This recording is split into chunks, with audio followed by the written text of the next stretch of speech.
हरतालिकेचे सगळेच ब्लाऊज देऊन झाल्यानंतर आज मग काही ब्लाऊज होते, तर ते मी नंतर दिले कस्टमरला, तरी चालणार होतं म्हणून मग ते ब्लाऊज आज सगळे टिच करून घेतलेले आहेत. टोटल मी आज हरतालिकेच्या दिवशी 4 ब्लाऊज स्टिच केलेले आहेत. तर 2 ब्लाऊजचे डिझाईन्स जरा डिझायनर गळे होते, एका याची डिझायनर बाही होती आणि गळा मात्र सिंपल मटका घ्यायचा होता. हे जरा मोठं एजड महिलाचं माप होतं, तर त्यांना ते जरा सिंपलच ब्लाऊज हवं होतं. तर मग मी त्यांचं हे ब्लाऊज अतिशय सिंपल शिवलं होतं.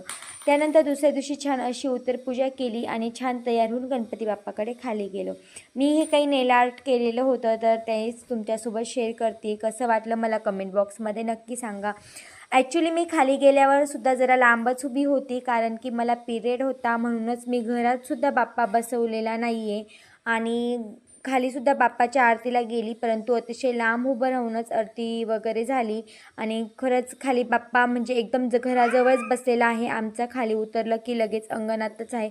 खूप छान वाटतं बाप्पा बसला की, मलासुद्धा खूप आवडतं, परंतु ह्यावेळेला नाईलाज होता म्हणून मी बसवला.